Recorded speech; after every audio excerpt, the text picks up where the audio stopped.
Merci beaucoup. Alors, effectivement, ça c'est moi, c'est le gars avec la chemise hawaïenne. Je vois que j'ai fait quelques émules aujourd'hui, c'est pas mal. Mais vous y viendrez, je vous assure. Donc, on va parler d'intelligence artificielle là, ce matin. Et en fait, j'ai une mauvaise nouvelle parce que je vais vous raconter que l'intelligence artificielle n'existe pas. Alors, c'est dommage. Moi, j'en fais depuis 30 ans, c'est un peu embêtant. Mais bon, celle qui n'existe pas, c'est celle dont on nous rebat les oreilles depuis une petite dizaine d'années, mais surtout depuis 6 mois, avec ChatGPT. Cette intelligence artificielle qu'on présente dans les médias comme quelque chose de magique, ou qui fait peur, ou qui fait rêver, hein, ça dépend. Moi, j'appelle ça l'intelligence artificielle de Hollywood. Donc, celle effectivement qui est dans les films comme Terminator, donc là, ça fait plutôt peur, ou celle des films comme Her. Il y en a à qui ça fait envie, pas moi. C'est celle-là qui n'existe pas, cette intelligence artificielle-là qu'on nous présente. D'ailleurs, ce n'est pas une intelligence artificielle, il ne faudrait pas parler d'une intelligence artificielle, et je pense que je vais vous expliquer ça ce matin. Il faut parler d'intelligence artificielle au pluriel, hein, parce qu'il y en a, elles sont multiples et variées, il y en a plein. Si j'ai vraiment à donner une définition d'une intelligence artificielle, je veux dire qu'une intelligence artificielle, c'est une boîte à outils. Une boîte à outils dans laquelle vous avez plein d'outils divers et variés. Et ce sont ça, les intelligences artificielles. Ce sont ces outils, le marteau, la scie, le tournevis, etc. Et donc chacune de ces intelligences artificielles est très très spécialisée. Elle est très forte dans le domaine particulier pour lequel elle a été fabriquée. Par définition même de l'outil, elle est utile. C'est-à-dire que ça marche très bien, ça marche mieux que nous. Un marteau, ça marche mieux que nous pour planter un clou. Donc ces intelligences artificielles, elles sont effectivement puissantes, et on va y revenir, utiles et ou dangereuses. On y reviendra. Donc, mais je vais commencer par... j'étais un peu vite là. Je vais commencer par 1956. C'est quand on a... inventé, on va dire, le mot, l'expression intelligence artificielle. Donc ça ne date pas d'hier, hein, ça ne date pas d'il y a 10 ans, ça ne date pas d'il y a 6 mois. 1956, c'est quand une tripotée de scientifiques américains se sont réunis à l'université de Dartmouth pour donner un nom au domaine sur lequel ils étaient en train de travailler. Et ils avaient défini mathématiquement un neurone. C'est-à-dire qu'ils avaient défini une fonction, ils avaient dit ça a la capacité d'un neurone. Et donc on est capable de faire, en mathématiques, de modéliser un neurone. Si on a un neurone, on peut modéliser un réseau de neurones. Si on a un réseau de neurones, on peut modéliser le cerveau. Si on a le cerveau, on peut modéliser l'intelligence. Alors évidemment, le raisonnement que je viens de faire ici est complètement stupide, et ça n'a pas marché. Mais bon, je vais y revenir. Mais c'est là que ça a démarré, mais si on réfléchit bien, enfin, on fait ça depuis la nuit des temps. On fait ça, on essaye de trouver des outils, de faire des machines ou de faire des systèmes qui vont faire des choses qui ressemblent à ce qu'on fait nous. On essaye d'automatiser depuis la nuit des temps. On peut certainement aller aux Grecs, aux Égyptiens, même peut-être avant. Moi, je vais, comme je suis franchouillard de base, je vais faire démarrer l'intelligence artificielle, ou alors ce qu'on peut appeler comme ça, en 1642. Qu'est-ce qui s'est passé en 1642 ? En 1642, le mathématicien et philosophe français Pascal a inventé la pascaline. Et la pascaline, c'est quoi ? C'est la première machine à calculer. Donc c'est une machine à calculer qui faisait des additions et des soustractions. Vous allez me dire, c'est pas très intelligent de faire des additions et des soustractions. Mais si je vous demande combien fait 649 plus 1884,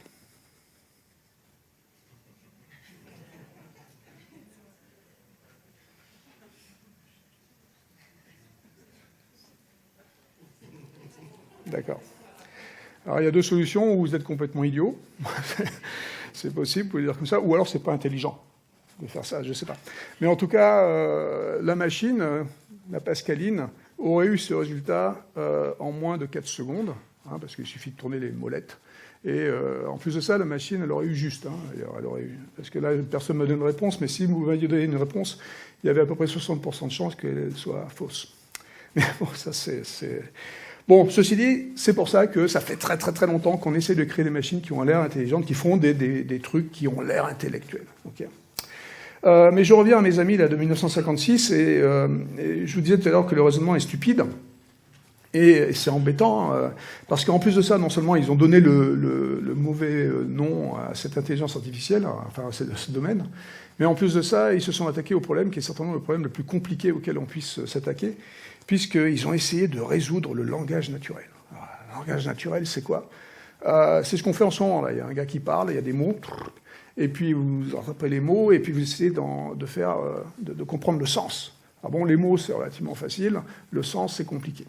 Et donc, évidemment, en 1956, avec les méthodes qu'on utilisait à l'époque, qui étaient donc ces méthodes statistiques, ils ont complètement échoué, ça n'a pas marché. Et on est rentré dans ce qui s'appelle le premier hiver de l'IA. C'est quoi l'hiver de l'IA? C'est un moment où on arrête de faire de l'IA parce qu'on donne plus de sous, parce qu'on nous a menti. On nous a menti, on nous a promis plein de choses, on l'a pas fait, etc., etc. Et il y en a eu plein d'hivers de l'IA après, et en fait, il y en a un autre qui nous pend au nez, là. Si on continue à faire notre Laurent Alexandre et à raconter n'importe quoi, on peut très bien arrêter l'IA. C'est-à-dire qu'on a peur. Alors, c'est ce qui se passe en ce moment là, avec ChatGPT, on a peur. Vous avez peur. D'accord. On nous dit n'importe quoi, Laurent Alexandre. Ou alors, on nous fait rêver et ça n'arrive pas. D'accord. Donc là, on est dans une période où il est très possible que, à cause d'une de ces 3 ou 4 ou 5 raisons, on arrête de travailler sur l'intelligence artificielle. Et ce serait dommage, parce que dans les intelligences artificielles dont je parlais tout à l'heure, il y en a plein qui sont excessivement utiles, qui sont très très utiles, et il faut surtout continuer. Il ne faut pas s'arrêter. Mais il faut comprendre, donc il faut s'éduquer, donc il faut venir ici. Alors,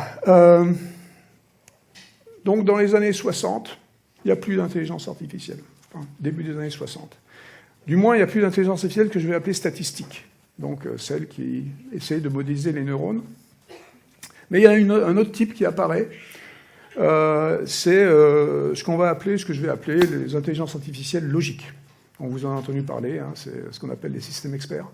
Systèmes experts, c'est très à la mode dans les années 60, 70, 80, 90, et ça arrive à son apothéose en 1997, quand le champion du monde d'échecs, Garry Kasparov, est battu par la machine Deep Blue, une machine d'IBM, qui bat Kasparov aux échecs, effectivement. Et ça, c'est super impressionnant, hein, parce que quand on joue aux échecs, on est intelligent. Non. Alors, en fait, non. Les échecs, c'est rigolo, hein, c'est un jeu, il y a des règles. Ça tombe bien parce que là, quand on parle des systèmes experts, c'est des bases de règles.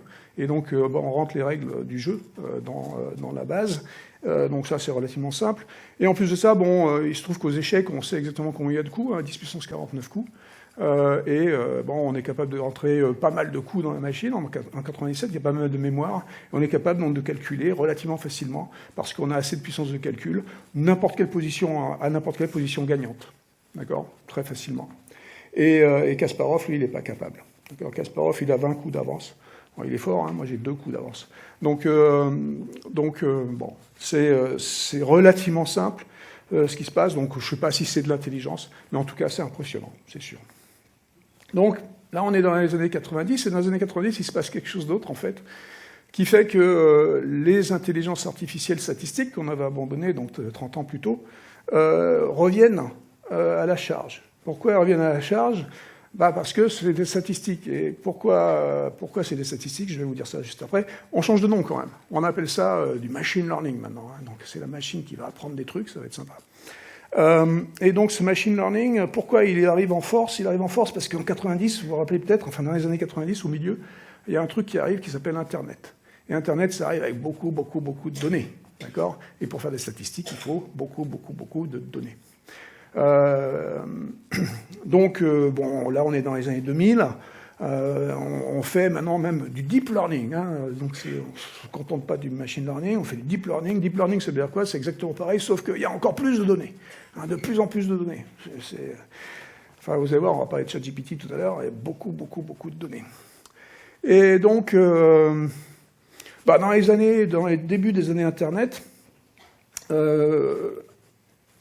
parmi les gros montants de données qu'il y a beaucoup d'images de chats sur Internet. Alors vous allez me dire, il a pété une durite, le gars. Non, mais il y a vraiment beaucoup d'images de chats. Et puis les images de chats sont intéressantes pour les gens qui veulent faire des statistiques parce qu'elles sont annotées. C'est-à-dire que les gens, ils mettent des chats sur Internet et ils disent « c'est mon minou, c'est mon kitty, c'est mon chaton, gna gna gna ». Et donc, on a une base de données de chats relativement intéressante. Hein, et on dit on va utiliser cette base de données de chats pour faire le premier reconnaisseur de chats. Un truc super intelligent. D'accord ? Et donc, on se rend compte que seulement avec... comment on dit en français déjà 100 000 images de chats. Avec 100 000 images de chats, je peux faire un reconnaisseur de chats qui reconnaît les chats à 98%. Waouh! Alors là, on arrive au top de l'intelligence artificielle quand même. Hein. C'est le truc, on se rend compte vraiment qu'on est capable de faire des machines intelligentes, si on est capable de faire des machines qui reconnaissent les chats. Et là, on se demande, est-ce que c'est vraiment un truc qui est intelligent, le machin, là, parce qu'il faut quand même 100 000 images de chats. 100 000 images de chats, c'est beaucoup. Surtout quand on se pose la question, et la question que j'ai posée à des gens, à des psychologues en l'occurrence, je leur ai demandé, mais ma fille de 2 ans, combien d'images de chats lui faut-elle, ou lui faut-il, je ne sais pas d'ailleurs, pour reconnaître les chats? Et la réponse des psychologues, c'est 2. D'accord? Donc, ma fille de 2 ans, qui est, pas forcément très, très intelligente, enfin, d'après moi, elle est complètement con, il lui faut 100 000 images, il lui faut 2 images de chat pour reconnaître les chats à 100% quand même. D'accord? Et la machine qu'on est en train de fabriquer, là, de l'intelligence artificielle, il lui faut 100 000 images de chat. Donc on est en train de fabriquer des trucs, là, qui n'ont strictement rien à voir avec notre cerveau, en fait. Hein. Donc c'est pour ça qu'il va falloir se calmer un tout petit peu quand on va dire à un moment donné, ouais, attention, ça va nous remplacer, tout ça. Ça n'a strictement rien à voir. Okay? Parce qu'en plus, là, je vous ai dit, cette machine qu'on a créée, elle reconnaît les chats à 98%. Vous savez pourquoi c'est qu'à 98%? Parce que ma fille, elle reconnaît à 100% parce qu'elle reconnaît même les chats dans la pénombre. Mais les chats dans la pénombre, il n'y en a pas dans la database. Parce que personne n'a posté de chats dans la pénombre. Parce qu'on ne les voit pas. Donc ça ne sert à rien. Et si on ne les voit pas, ils n'existent pas. S'ils n'existent pas, on ne les reconnaît pas. Okay? Donc, ces systèmes ont des limites aussi, des data, des données qui sont disponibles pour pouvoir reconnaître ceux qui sont censés faire. Ok, bon, ça c'est réglé. On a parlé des données, on a parlé des systèmes qui sont idiots et qui ont besoin beaucoup de données et qui n'ont strictement rien à voir avec notre cerveau. Mais pour amplifier encore là-dessus, on va passer en 2016 maintenant. Et on va aller, cette fois-ci, à la machine qui a battu le champion du monde de Go. Alors ça, c'était effectivement... Le Go, c'est rigolo. Hein. Le Go, c'est un peu plus compliqué que les échecs. Je vous ai dit tout à l'heure, 10 puissance 49 coups aux échecs. Le Go, si vous demandez aux mathématiciens combien il y a de coups, ils vont vous dire qu'il y a entre 10 puissance 200 et 10 puissance 600 coups. Donc en gros, ce que je suis en train de dire, c'est qu'on n'en sait rien. Okay, mais ce qu'on sait, c'est que c'est beaucoup. D'accord? Et récemment, là, j'ai donné cette conf dans un lycée. Et un gars qui m'a dit, finalement, 10 puissance 200, c'est seulement 4 fois plus 10 puissance 49.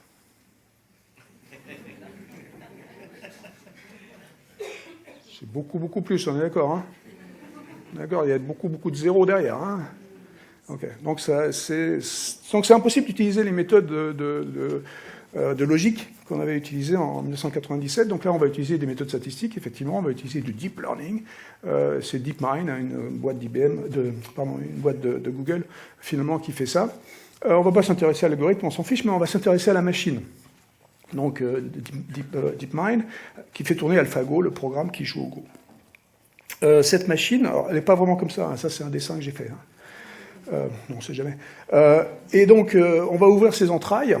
Et quand on ouvre ses entrailles, on va voir qu'il y a à l'intérieur 1500 CPUs. Les CPUs, c'est les chips, c'est les puces d'ordinateur. D'accord? Donc 1500 puces d'ordinateur.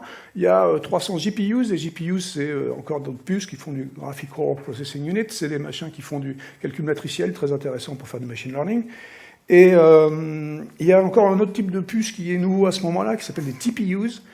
Tensor Processing Unit, c'est pour faire du TensorFlow. TensorFlow, c'est une méthode de deep learning. Très bien. Donc, c'est 2000 ordinateurs, le machin.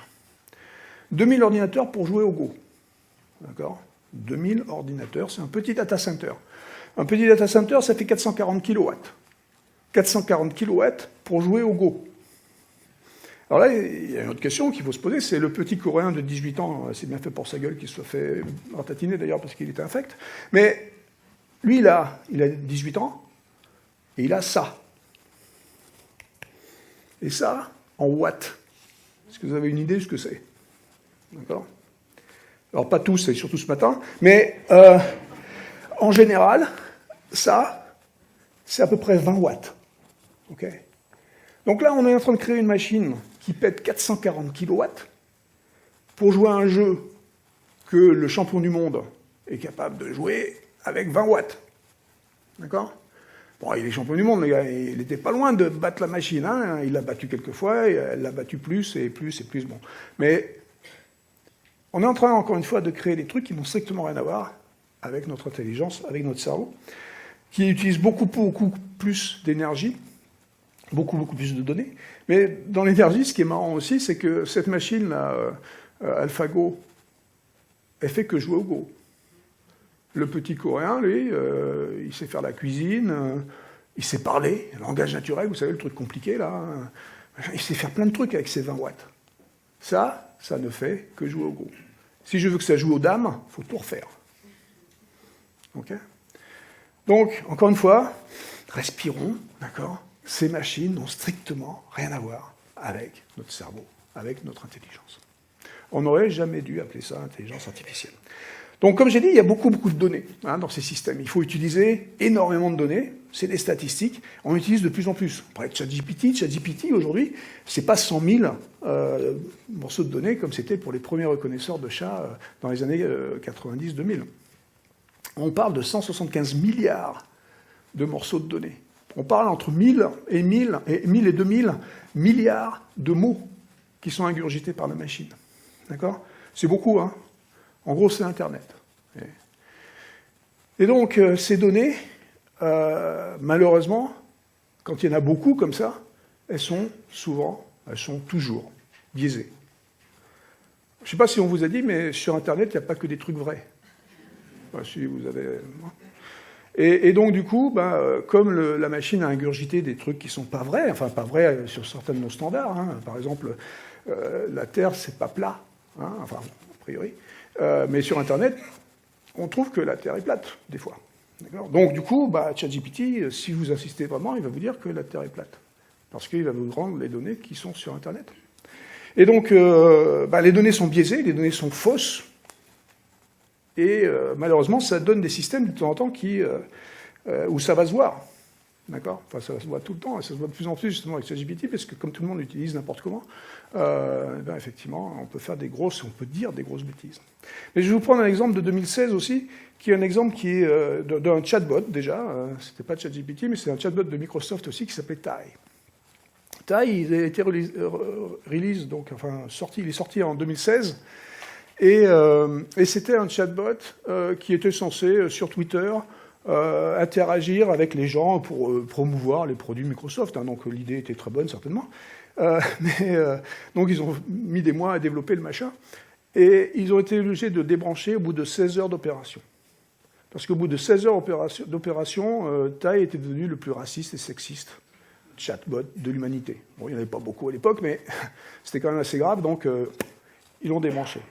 Alors évidemment, ils ne voulaient pas le débrancher, évidemment, ils n'avaient pas fait tout ce travail pour rien, enfin, il y avait quelque chose qui n'allait pas. Donc les scientifiques se sont penchés sur le problème, ils se sont demandé pourquoi, qu'est-ce qui s'est passé? Ça n'a strictement aucun sens. On ne va pas créer ces trucs pour juste les débrancher juste après. Et donc il y a deux bugs qui ont été identifiés. Le premier bug, qu'on va appeler un bug de logique, hein, donc il n'a rien à voir avec l'intelligence artificielle, mais qui m'amuse, donc je vais vous le dire. Premier bug, quand on crée un système d'interaction comme ça, on a un petit slider, un petit potentiomètre, je ne sais pas comment vous dites, qui va regarder comment on va s'adapter, c'est un slider d'adaptabilité au public auquel on s'adresse. Donc là, le slider, il était un peu trop haut, c'est-à-dire qu'il s'est adapté au public auquel il s'adressait, et le public ici, c'était Twitter, donc comme vous savez certainement, sur Twitter, au bout de 2-3 interactions, on s'insulte. Donc là, le truc... au bout de 2-3 interactions, il insultait les gens. Bon. Alors ça, la bonne nouvelle, c'est que c'est assez facile à fixer, le machin. Hein. Vous descendez le slider, vous récupérez la façon dont vous interagissez avec les gens, et vous contrôlez le dialogue globalement, et donc ce problème disparaît. Fastoche. L'autre bug était beaucoup plus insidieux, beaucoup plus compliqué, c'est un bug de data, justement. Et donc ça veut dire quoi un bug de data? C'est-à-dire que les data étaient mauvaises. Alors, quand on fait un système d'interaction, il faut donc trouver des dialogues, c'est des dialogues, hein, donc il faut trouver des dialogues. Les dialogues, on n'en trouve pas sur Internet comme on trouve des chats. Okay, donc il faut aller les chercher ailleurs, il y a des systèmes, il y a en fait des bases de données de dialogues. Il y en a une qui s'appelle Switchboard, qui est très connue, qui est une énorme base de données avec des millions et des millions de conversations, des conversations qui sont enregistrées, qui sont... on retranscrit les mots, donc retranscrites, et qui sont annotées. Donc on dit, le gars, là, il a téléphoné pour sa machine à laver, il n'était pas content, etc. Donc c'est une énorme base de données qui est magnifique pour les gens qui font des systèmes d'interaction, et donc qui permettent de comprendre un peu les structures des dialogues.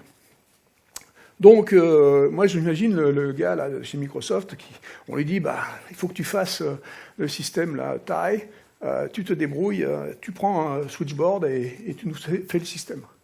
Et le gars, il dit, bah, ok, d'accord, il y a des millions de conversations, là, je vais pas pouvoir tout prendre, hein. Je vais prendre un sous-ensemble, j'ai besoin que quelques dizaines de milliers de trucs pour créer mon modèle. Allez, je vais prendre le début de la base, Alabama, années 50. Bah ouais. Donc, Alabama, années 50, vous imaginez, enfin, ceux qui ont fait que c'était un peu biaisé. Hein. Je pense que les Blacks, ils étaient dans une situation un peu délicate, un peu plus délicate qu'aujourd'hui, peut-être.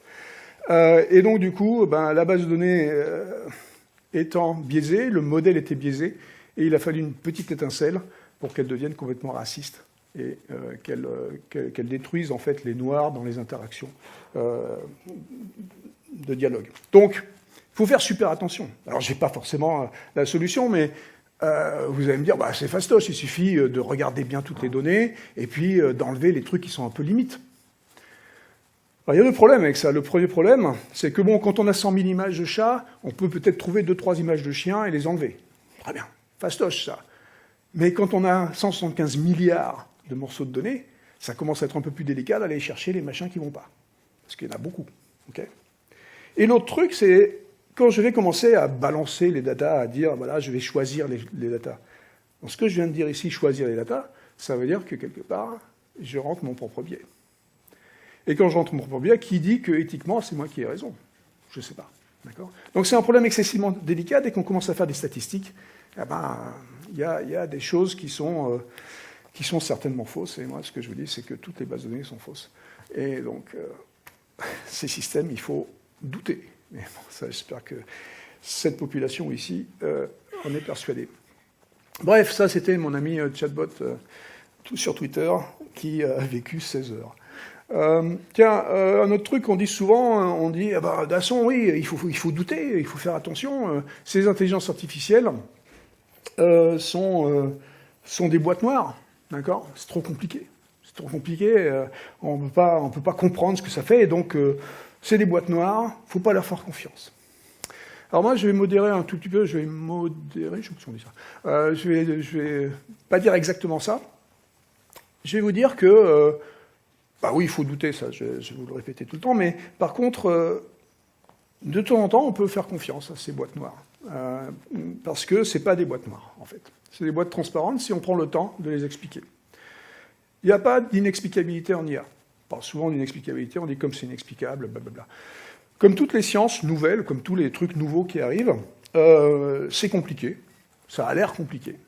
Mais des fois, il suffit de quelques petites choses pour expliquer correctement et puis pour que tout le monde comprenne. Pour ça, je vais vous raconter une histoire qui est une histoire familiale. Je parlais tout à l'heure de ce brave Gaston Julia, qui n'est pas mon grand-père d'ailleurs, mais qui est un grand-oncle, mais c'est pas très grave. Et donc, ce brave Gaston, il a effectivement inventé les fractales. Enfin, il a découvert une équation particulière qu'on appelait les fractales, qui est un logarithme, bon bref. Et il fait ça en 1915, 1914 exactement. Le papier est publié en 1915. La communauté mathématique regarde cette équation et est absolument superbement surprise par le machin, c'est super, mais c'est une équation mathématique pour le commun des mortels complètement incompréhensible. C'est un log, machin, blabla, on comprend que dalle. C'est une boîte noire pour la plupart des gens, mais c'est une boîte transparente pour Julia lui-même qui a inventé le truc, a découvert le truc, donc il est capable d'expliquer ce que c'est. Il est capable d'expliquer à ses collègues qui, eux, comprennent, et les mathématiciens comprennent, mais c'est vrai que la plupart des gens ne comprennent pas forcément la mathématique qui est derrière cette équation. 1955, Julia est prof à Polytechnique, 40 ans plus tard, et il a comme élève un garçon qui s'appelle Benoît Mandelbrot. Benoît Mandelbrot part aux États-Unis, chez IBM.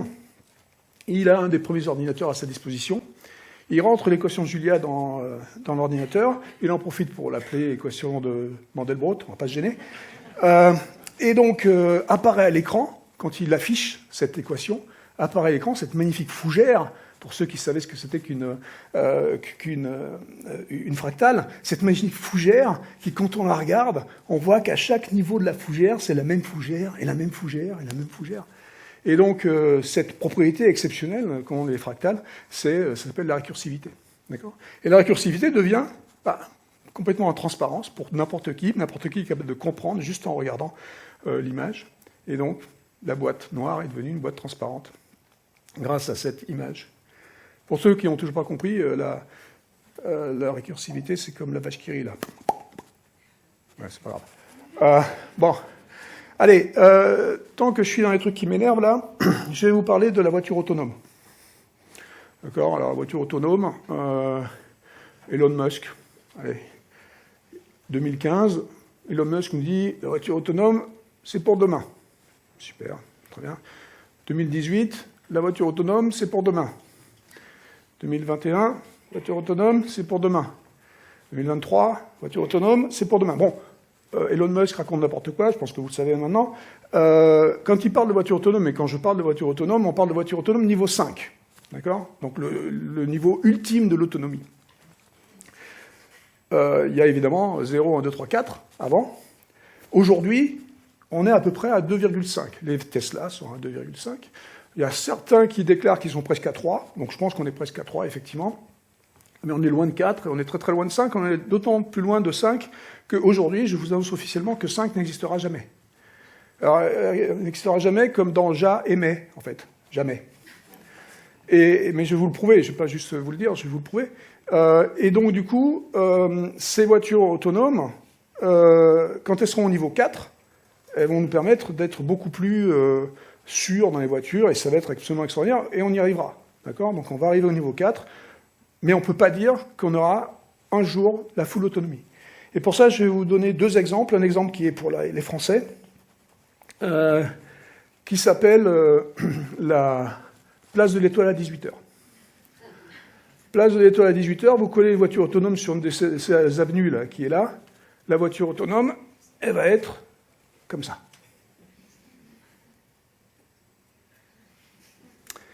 Parce que la voiture autonome, elle a une propriété extraordinaire, elle respecte le code de la route.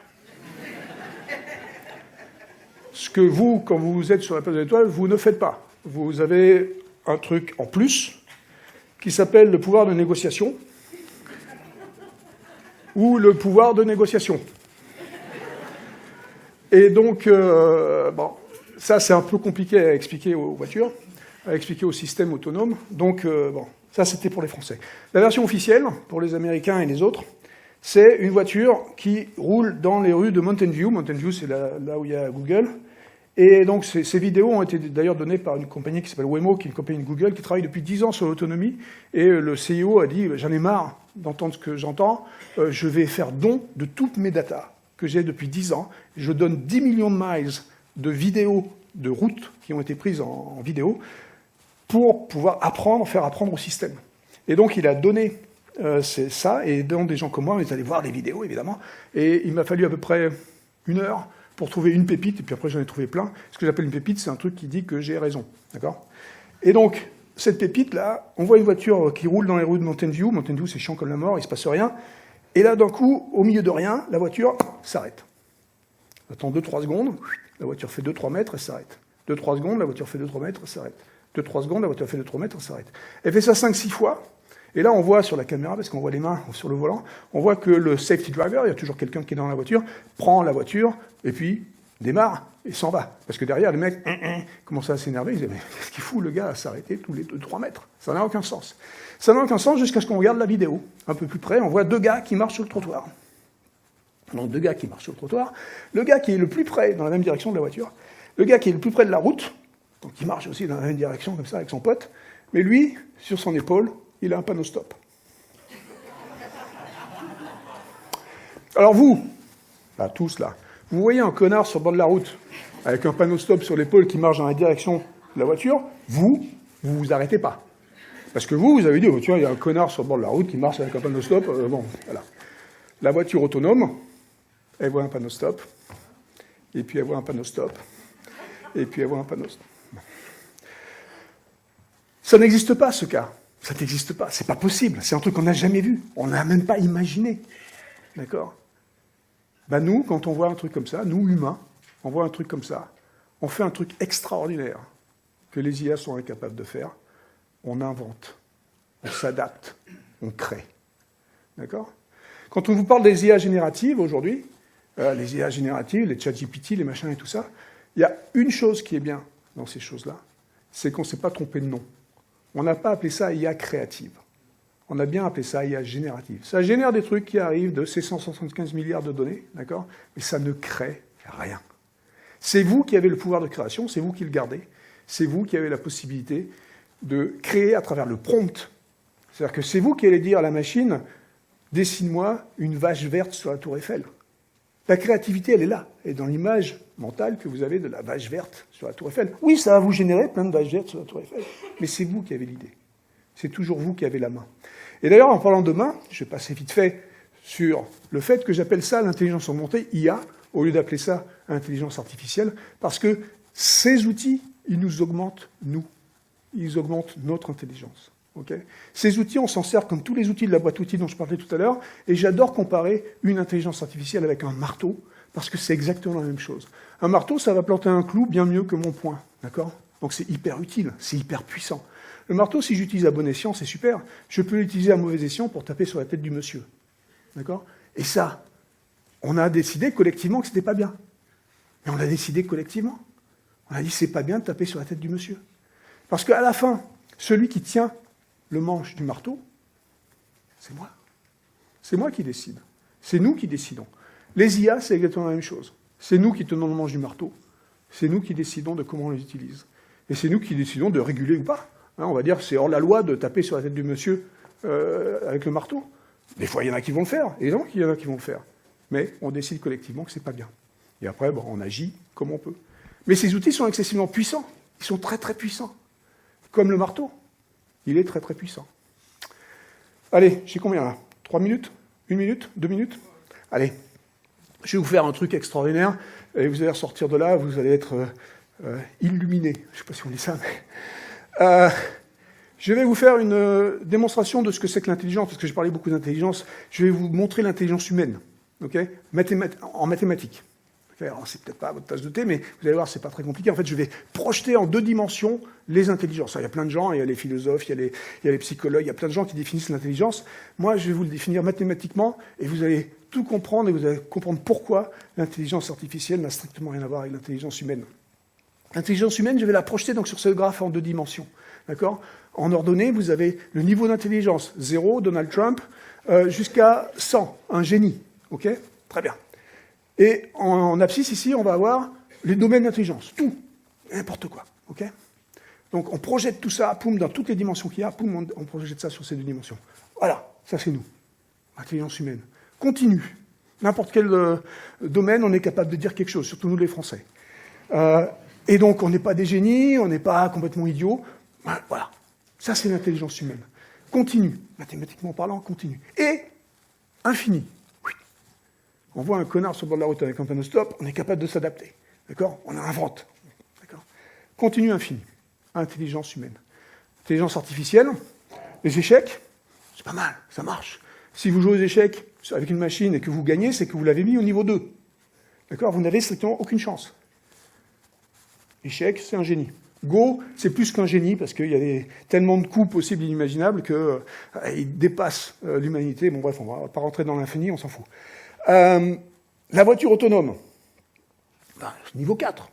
Bien mieux que nous, hein. Là, j'ai dessiné mon fils, là, il boit un petit coup, il joue un peu sur son téléphone pendant qu'il conduit, pas bon, d'accord? La voiture sera meilleure que nous.